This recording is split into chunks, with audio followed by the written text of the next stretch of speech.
त्वचेच्या सर्व आजारावर अत्याधुनिक मशीनद्वारे उपचारासाठी व त्वचेचे सौंदर्य खुलवण्यासाठी अत्याधुनिक मशीनद्वारे ट्रीटमेंटसाठी एक वेळ अवश्य भेट द्या डॉक्टर स्वाती पाटणकर यांच्या डॉक्टर स्वाती क्लिनिक व डर्मा केअरला। इथे skin polishing, chemical peeling, skin whitening, fairness treatment आदींबरोबर त्वचेवर आधुनिक उपचार करून आपले सौंदर्य खुलवले जाते।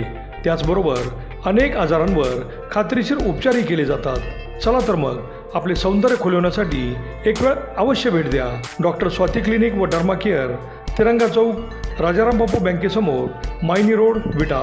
संपर्क 78 23 86 1502। नमस्कार, प्राईम न्यूजमध्ये आपल्या सर्वांचे स्वागत।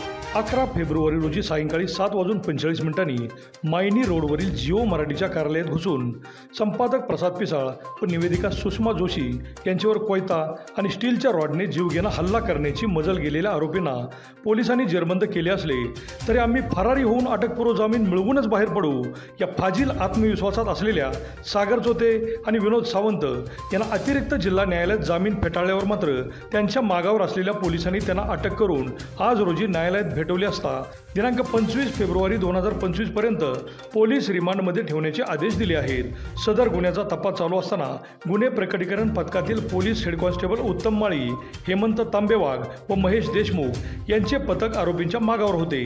त्यांनी ठाव ठिकाणा शोधून त्यांना ताब्यात घेऊन विट्यात आणले। सदर दोन्ही आरोपी गुन्हा घडल्यापासून 10 ते 12 दिवस फरार होते। पोलिसांपुढे त्यांना पकडण्याचे मोठे आव्हान होते, पण अखेर पोलिसांनी त्यांना पकडले आणि दिनांक 25 फेब्रुवारीपर्यंत पोलीस कोठडीत ठेवण्याचे आदेश न्यायालयाने दिले। आरोपींनी जिओ मराठीचे पत्रकार प्रसाद पिसाळ यांच्यावर कोयत्याने व स्टीलच्या रॉडने हल्ला केला होता। सोडवण्यास आलेल्या महिला पत्रकार सुषमा जोशी यांनाही मारहाण केल्याचे CCTV फुटेजमध्ये दिसत आहे। त्यामुळे सर्वत्र संतापाची लाट उसळली होती, पण अखेर या प्रकरणातील सर्व आरोपींना पकडण्यात पोलिसांना यश आल्याने तणावाखाली असलेले पोलीस आता विट्यातील गुंडगिरी मुळासकट उपटण्यासाठी सज्ज झाले आहेत। विटा पोलिसांच्या या पथकात सहाय्यक पोलीस उपनिरीक्षक जालिंदर पळे, पोलीस हवालदार अमोल पाटील, उत्तम माळी, किरण खाडे, दिग्विजय कराळे, हेमंत तांबेवाघ, विलास मोहिते, महेश देशमुख, महेश संगपाळ, संभाजी सोनवणे, अक्षय जगदाळे, सचिन खाडे तसेच स्थानिक गुन्हा अन्वेषण सांगलीचे प्रमोद साखरपे, पोलीस उपनिरीक्षक Afroz Pathan, captain Gundwade, Ajay Patil, cyber police Sangli हे होते। पोलीस निरीक्षक धनंजय फडतरे आता नव्या दमाने विटा परिसरातील अवैध व्यवसायाविरोधात मैदानात उतरणार एवढे मात्र नक्की।